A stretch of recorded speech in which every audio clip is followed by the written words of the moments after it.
Test cricket में किसी team का बेस्ट बैलेंस क्या होता है? 4 batsman, 4 bowler, 1 wicket keeper, 2 allrounder, एक फास्ट बॉलिंग ऑलराउंडर, एक स्पिन बॉलिंग ऑलराउंडर। इस तरह का कॉम्बिनेशन अगर किसी टीम के पास है तो वो किसी भी कंडीशंस में मैचेस खेल सकती है और जीत सकती है। पिछले वीडियो में हमने फास्ट बॉलिंग ऑलराउंडर्स की बात की थी। इस वीडियो में हम बात करेंगे स्पिन बॉलिंग ऑलराउंडर्स की। इंडियन डोमेस्टिक क्रिकेट में कौन से ऐसे स्पिन बॉलिंग ऑलराउंडर हैं जो पिछले कुछ सालों से अच्छा प्रदर्शन कर रहे हैं और आने वाले टाइम में इंडिया के लिए खेलने का मादा रखते हैं। एज यूजुअल 5 खिलाड़ियों की बात करेंगे और 5 खिलाड़ियों में 5वें नंबर पर मैंने जिस प्लेयर को पिक किया है उसका नाम है शम्स मोलानी। 28 साल के, मुंबई से अपनी क्रिकेट खेलते हैं। 2018 में इन्होंने डेब्यू किया था, तब इन्होंने 10 विकेट लिए थे पहले सीजन में। उसके अगले सीजन में 18 विकेट लिए, फिर कोविड आ जाता है और उसके बाद जो आखिरी 4 सीजन हैं 2021-22 में 45 विकेट लिए, उसके अगले सीजन में 46 विकेट लिए, लास्ट सीजन में 34 विकेट थे और इस सीजन में 44 विकेट हैं।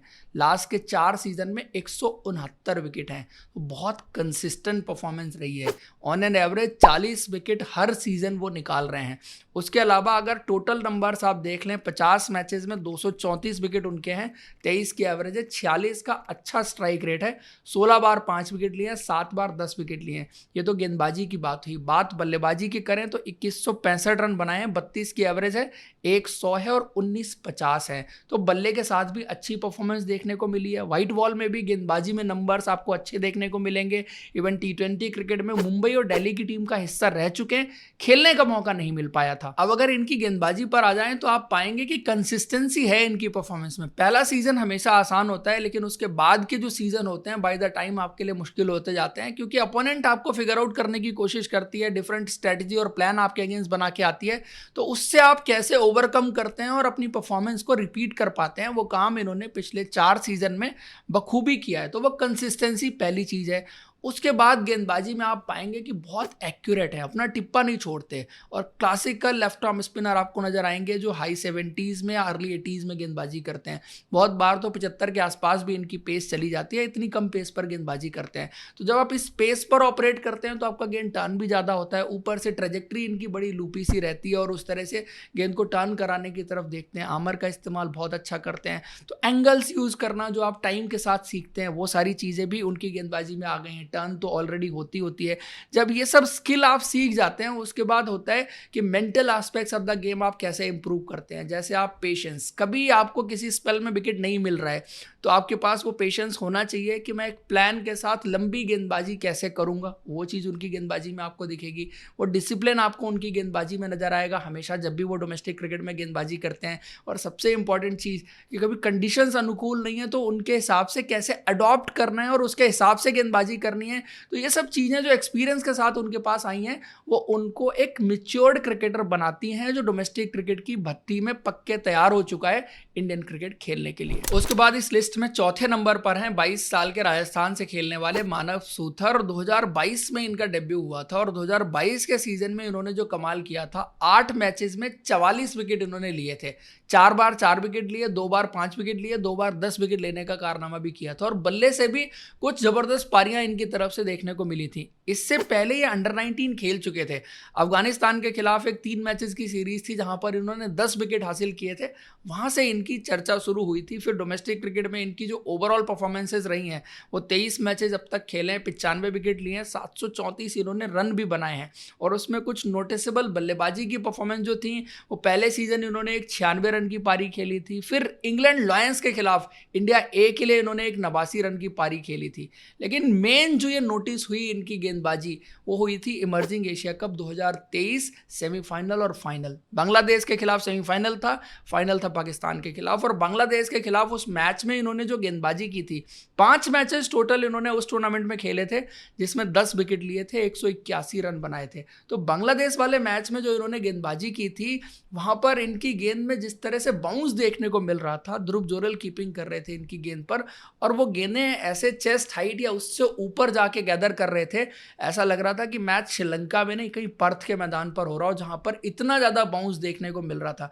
इनको हमेशा जो है वो अच्छा टर्न एंड बाउंस मिलता है। उन दोनों मैचेस में इन्होंने 3-3 विकेट निकाले थे। अब अगर प्योरली इनकी गेंदबाजी की बात करें तो आपको एक क्लासिकल लेफ्ट आर्म स्पिनर दिखेंगे क्लासिकल लेफ्ट आर्म स्पिनर की बात जब होती है तो आप ये भी देखते हैं कि उनका रनअप जो है बहुत स्मूथ होता है, बहुत स्टेडी होता है, लेकिन ये रनअप में थोड़े से तेज है।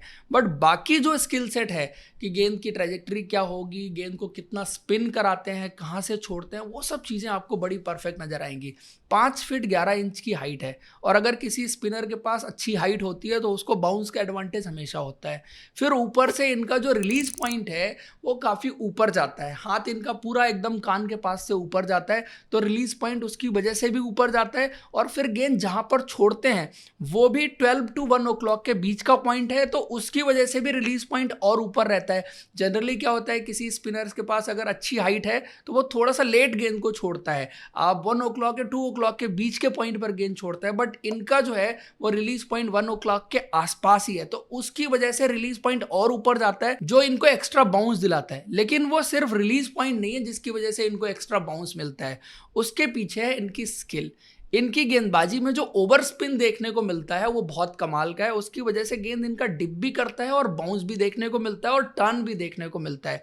अब ओवर स्पिन में क्या होता है कि जब कोई स्पिनर जो है वो इस तरह से गेंद को आगे की तरफ घुमाता है, तो गेंद जब जा रही होती है तो हवा का रेजिस्टेंस जो होता है, हवा ऊपर से पास होती है तो यहाँ पर हाई प्रेशर एरिया बनता है, और नीचे गेंद ऐसे घूम रही होती है तो नीचे लो प्रेशर एरिया बनता है। तो गेंद जब जा रही होती है तो बैट्समैन के पास जाते जाते डिप कर जाती है। चूंकि इनका रिलीज पॉइंट ऑलरेडी इतना ऊपर है तो इनको फ्लाइट करने के लिए एक्स्ट्रा कोशिश नहीं करनी पड़ती, बहुत ज्यादा इनको फ्लाइट के ऊपर डिपेंडेंट नहीं रहना पड़ता है कि आपको कोशिश करके फ्लाइट करनी होती है गेंद, वो नहीं करते। आपको फ्लैटर ट्रैजेक्टरी पर भी इनकी गेंदबाजी में वो परचेज देखने को मिलता है बिकॉज ऑफ दीज स्किल्स जो अपने गेम में ये लेकर के आते हैं। और ये सब जो चीज़ें हैं, दिलीप ट्रॉफी के दौरान इनके कोच का एक इंटरव्यू आया था कि जब ये नए नए आए थे मेरे पास, उस टाइम पर ना तो इनका बॉडी अलाइनमेंट सही था, हाथ बहुत दूर से आता था, उसकी वजह से गेंद जो है वो ड्रिफ्ट कर जाती थी लेग एंड मिडिल की तरफ राइट हैंड बैट्समैन के लिए।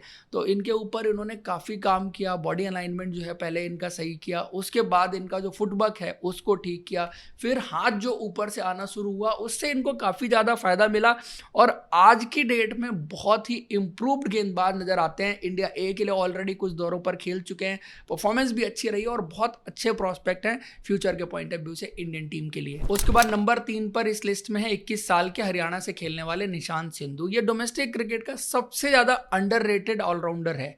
वैसे आप देखो कि सारे के सारे बॉलिंग ऑलराउंडर हैं, ये इकलौता प्लेयर है जो बैटिंग ऑलराउंडर है, जो टॉप 6 में बल्लेबाजी करता है, साथ में गेंदबाजी करता है। लेकिन हरियाणा की जिस टीम में खेलते हैं वहाँ पर इनको अपॉर्चुनिटी बहुत मिनिमम मिलती है।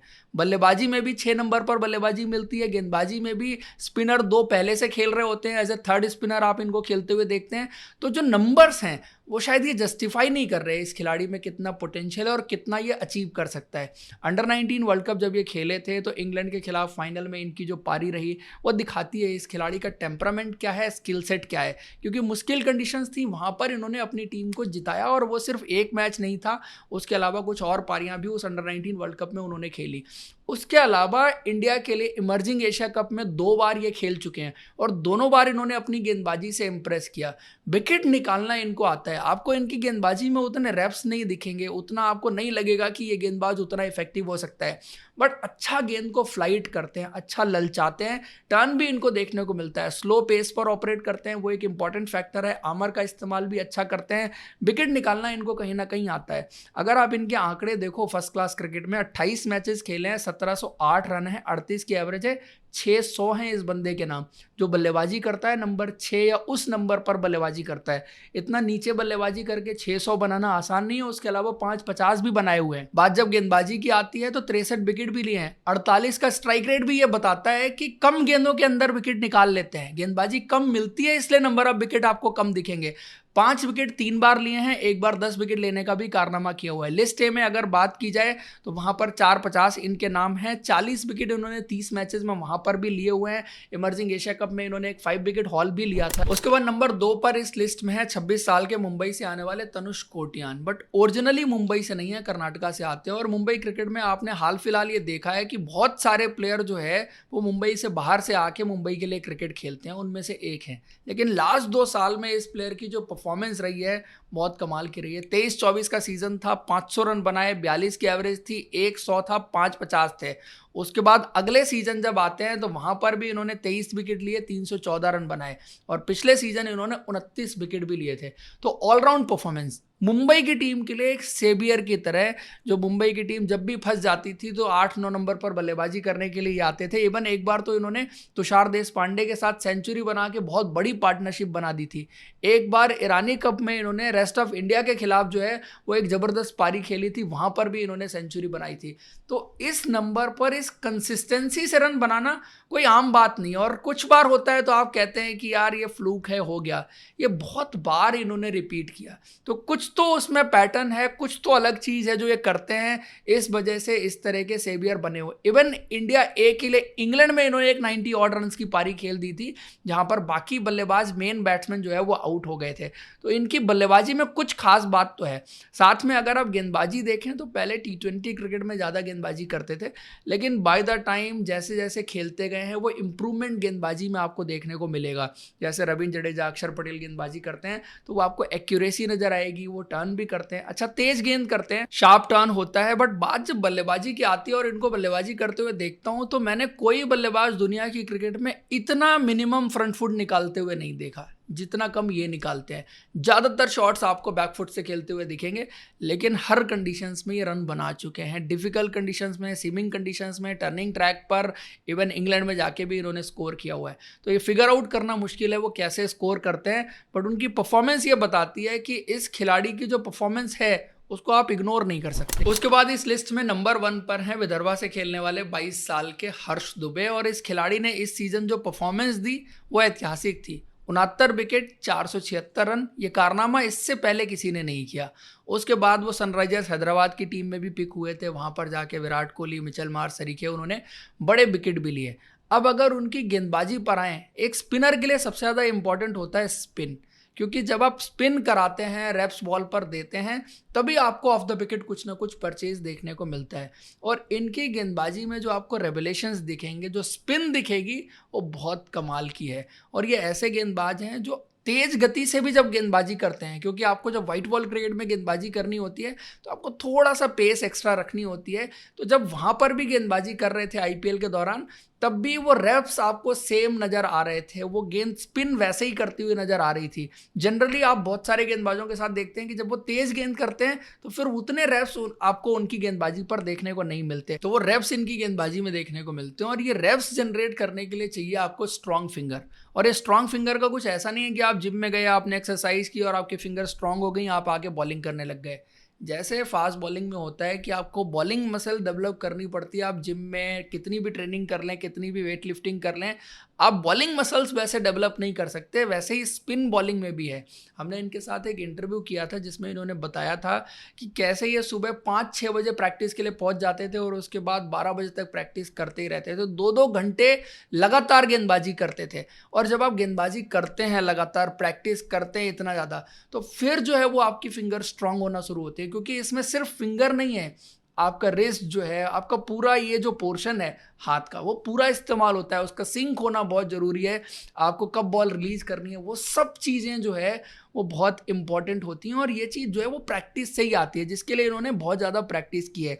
अब ये रेवलेशन और स्पिन तो आ गया, उसका इस्तेमाल कैसे होता है वो दूसरी चीज है। जैसे मैंने मानव के केस में कहा था कि अगर आप ओवर स्पिन कराते हैं तो बॉल की सीम को सीधा रख के रोटेट करते हैं, लेकिन अगर आपको ड्रिफ्ट करानी है, अगर आपको साइड स्पिन करानी है, तो आप बॉल को कुछ इस तरह से रख के और इस तरह से रोटेट करेंगे, इस डायरेक्शन में आप रोटेट करेंगे। तो क्या होगा कि बॉल, जैसे जो प्रिंसिपल वहां पर लग रहा था कि प्रेशर ऊपर से लग रहा था, बॉल नीचे जा रही थी, इसमें क्या होगा कि प्रेशर इधर से लगेगा, बॉल इस डायरेक्शन में जाएगी। तो अगर राइट आर्म ऑफ स्पिनर गेंदबाजी कर रहा है और सामने राइट हैंडर है, तो उसके ऑफ स्टंप की तरफ गेंद निकलेगी और पड़ने के बाद अंदर की तरफ आएगी। ये चूंकि लेफ्ट आर्म स्पिन गेंदबाजी करते हैं तो चीजें उस हिसाब से चलेंगी। लेकिन इनका जो सीम पोजीशन रहता है, जिसमें इनको ड्रिफ्ट भी देखने को मिलता है, जिसमें इनको वो डिप भी देखने को मिलता है, वो टर्न भी देखने को मिलता है, शायद बाउंस उतना नहीं मिलता जितना मानव सूतर के उसमें मिलता है, बट ड्रिफ्ट और टर्न फॉर श्योर देखने को मिलता है। और जिसके लिए कहा जाता है कि 45 डिग्री का एंगल जो है वो बेस्ट है।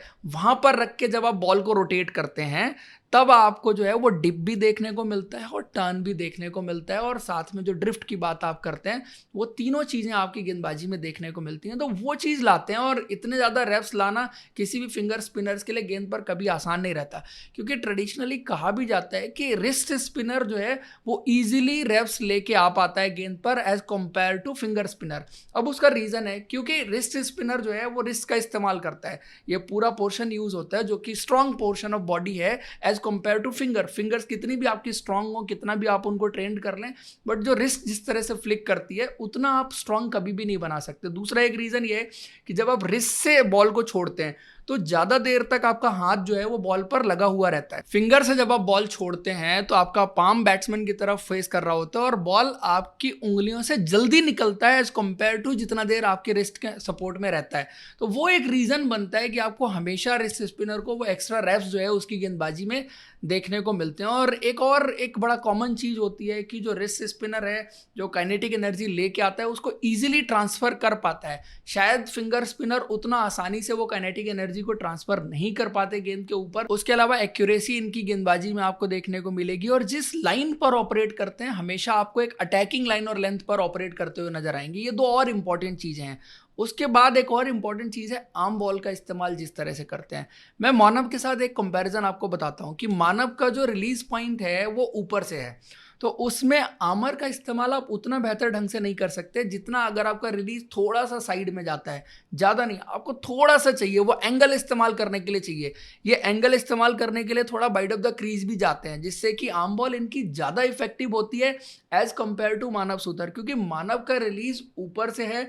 मानव राइट हैंडर का आउटसाइड एज अच्छी तरह से एक्सपोज करते हैं, बट इनसाइड एज एलबीडब्ल्यू निकालना, पैड पे मारना, उसके लिए थोड़ा सा वो स्ट्रगल करते हैं। ये चीज़ जो इमर्जिंग एशिया कप था श्रीलंका के खिलाफ, वहाँ पर भी सामने देखने को मिली थी, क्योंकि ये इजीली वो डिफरेंट एंगल क्रिएट कर पाते हैं। जब आपका हाथ सीधा ऊपर से आता है वहाँ पर वो एंगल क्रिएट करना थोड़ा सा मुश्किल होता है, जिसकी वजह से ये चीज़ आती है। तो ऑल एंड ऑल आप अगर देखें तो ये एक अच्छी लिस्ट है स्पिनर्स की, स्पिन बॉलिंग ऑलराउंडर्स की, जो पोटेंशियल रखते हैं इंडिया के लिए फ्यूचर में खेलने का। आप लोग को क्या लगता है कौन से वो स्पिनर होंगे जो आपको इंडिया के लिए खेलते हुए नजर आएंगे? कमेंट करके बताइए। वीडियो और इन्फॉर्मेशन अच्छी लगी है तो लाइक और चैनल को सब्सक्राइब जरूर करें। Thank you, see you in next video.